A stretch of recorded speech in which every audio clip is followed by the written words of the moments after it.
Chapter 8, Anatomy Trains. The fourth way your back breaks. Ryan had a lot of loves in his life, but the greatest of them all was golf. Currently, he was 64 years of age, and he said the first time he swung a club was when he was 7. For the last 30 years, he had back pain on the left side, which was now starting to limit the amount of times he could play.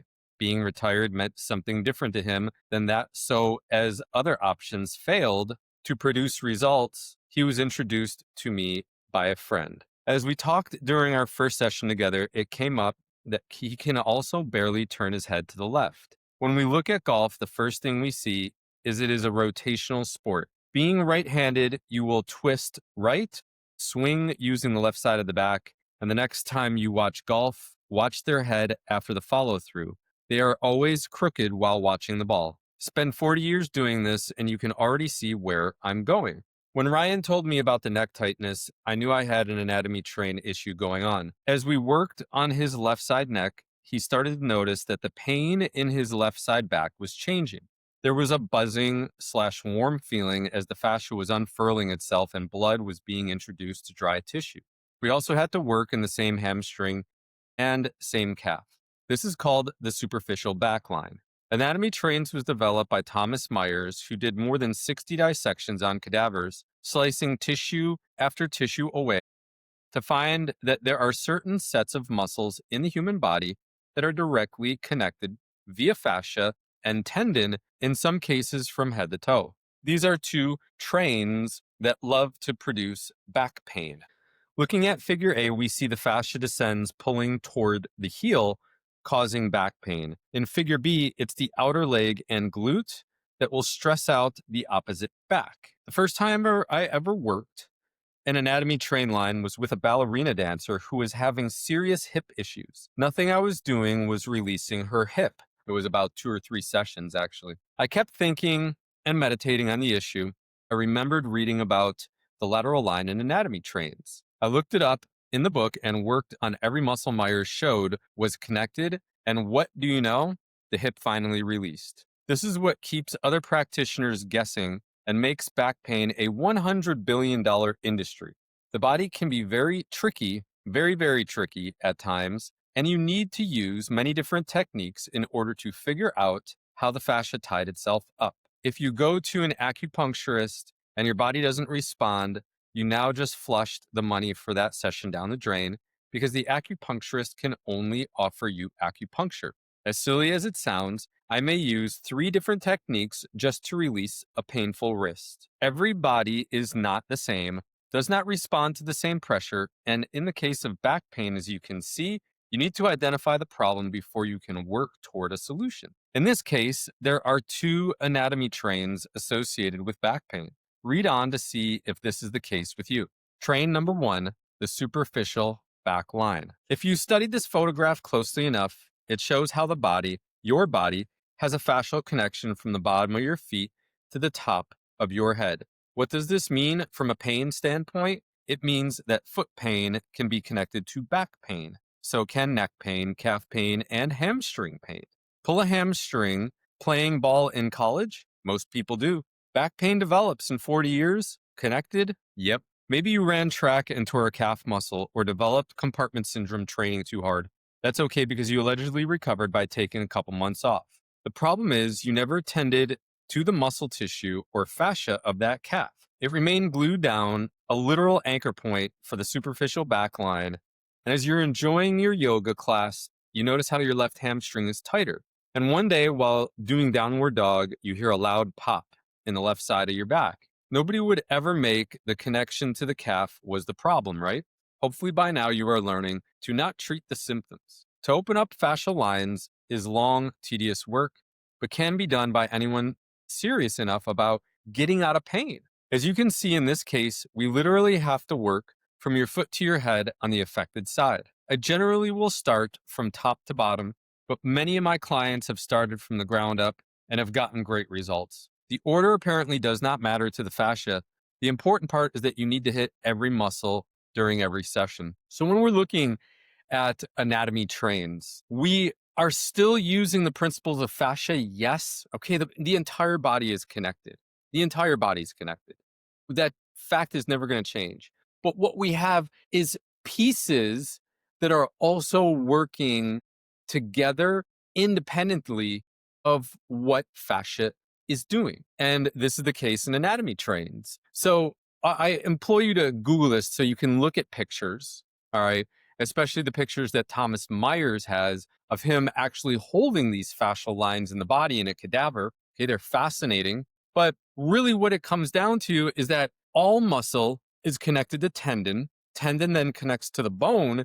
And what he found is, let's say, the tendons that are connected to the muscle on the bottom of the foot, the tendon is going to wrap around that heel. It's going to attach to the heel. That same tendon then goes right into the calf muscle. Okay, so you have the tendon stop right here, and then the calf muscle starts. It goes up the leg. So technically, the bottom of the foot and that calf muscle, they're all one. Okay, so a lot of times we can create movement patterns, or even heck, just, sitting like this. It's not a, it is a movement pattern, but it's not. Sitting here like this, my hips are at 90 degrees, my knees are at 90 degrees, my feet are at 90 degrees. Everything gets locked into that position if I sit here long enough, year after year after year after year. Now, what happens when I go to a CrossFit class, let's say, and I have to squat all the way down to the ground? This doesn't work. Okay. My flexibility is really poor because my body has said we've been in limited positions for such a long period of time. I'm going to stiffen everything up to be efficient. So this is how anatomy trains in our body end up creating problems. They get tight, and it's a multitude of things instead of just one or two things. Step number 1, scrape. For this mobilization, you are going to take the back buddy and massage the back of your skull from side to side. Do this with a large round ball on the middle of the shaft. Rub lightly for 1 to 2 minutes, take a 30-second break, then rub again for another minute or so. The first time I did this, I could not believe how sore my scalp was the next day. Same with my clients. The stress to carry a 10-pound head all of your life is obviously exceptional. Your head should feel light and airy after you are done. Step number 2, release the neck. To do this mobilization, you are going to use the round ball at the end of the small hook to pin down the same side of the neck your back pain is on. When you are going to bend your neck the opposite way. Shown below would be for right side back pain. Start from the base of the skull and work your way down to the bottom of the neck. Pin down, tilt, move an inch lower. Pin down, tilt, move an inch lower. Got it? Good. Step 3, work the rhomboid and erectors. This mobilization is for everybody on Earth. Not only do we store a lot of stress in this area, but it just seems to be a major intersection for pain. You can do this mobilization in 2 different ways. They each work, but the second one works a little better. The first way is to use the sharp point on the large hook of the back buddy. You're going to pull the hook away from your body and dig it into your rhomboid the entire length of your shoulder blade. The second way to loosen this line up is actually what I prefer because you can hit the entire line from your neck all the way down to your lower back. It is both simple and effective, but also can be very painful because of its effectiveness if you have serious tightness in this area. I suggest starting off up against the wall when transitioning to the floor when the wall gets easier. To start, put a lacrosse ball between your shoulder blades up against the wall. Now lean back and roll up and down between your shoulder blade and your spine. Roll the entire length of the shoulder blade for approximately 2 to 3 minutes. Step number 4, glute, ham, calf, and foot release. Even though the glute is not part of the superficial back line, I always hit it just for good measure. Then I'll work the hamstring. You can do both of these like I showed in the trigger point section. The calf is super easy.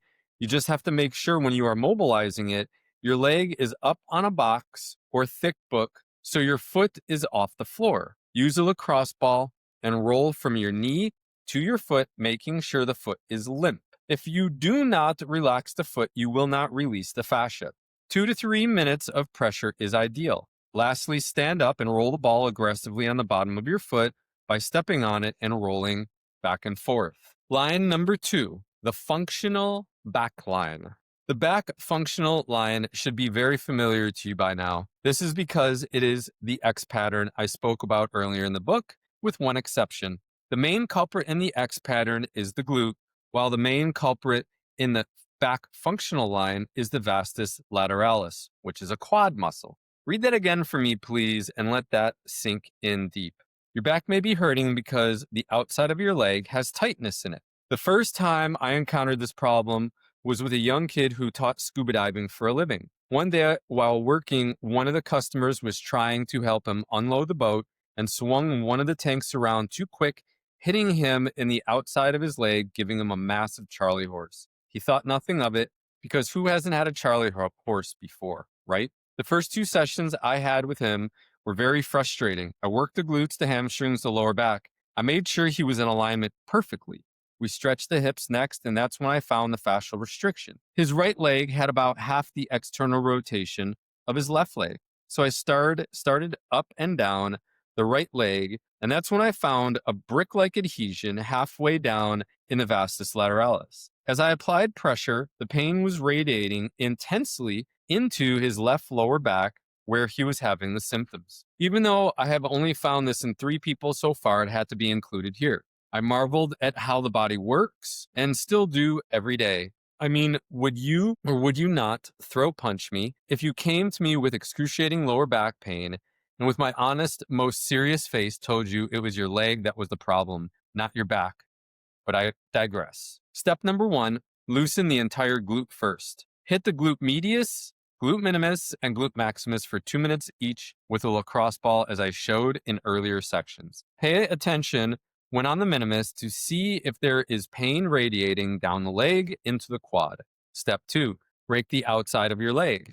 Funny thing about foam rollers, they don't come with instructions. Watching people roll on rollers without a care in the world while on their phone or talking to friends is not the point of breaking up the myofascia. Raking is a slow, methodical, active mobilizing or a tissue or group of tissues. For more information, see my video on YouTube titled Raking Tissue with an M80 Roller. To do this mobilization, you are going to start at the hip and lay on the roller.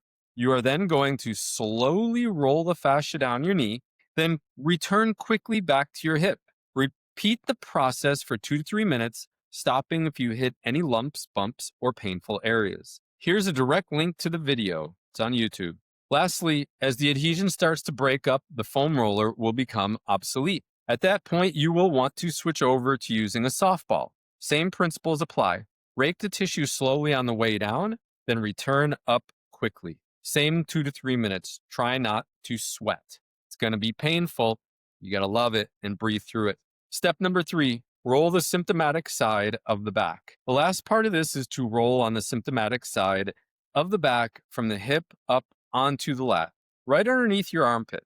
To do this, simply lay down on the roller, then lean to the symptom side a little and start to roll slowly up and down, kneading the massaging the fascia. 3 to 4 minutes will do the trick, and in some cases, you can spend up to 6 minutes caressing the area. Conclusion. Anatomy trains are tough customers because you are working with a lot of tissue in the body. Stick with the principles I laid out, be consistent, and listen to your body. It knows best. In the next chapter, we are going to learn about the King Kong of all back problems. As usual, back pain is not the problem, but the symptom of our body being a yes man. So, there you have it. That was a little bit of a shorter chapter, still just as important as the others. So what I would like to do right now, since we have a little bit more time than some of the other videos, is really invite you to email me, rebuildingyou@proton.me, if you are having any of these issues with your back or anywhere else in your body. Okay. I'd love to be able to hop on one-to-one with you in order to figure out what is ailing you, and then hopefully invite you to my program if you would like to become a permanent member. All right. Love, light, and aloha. And thank you for being here.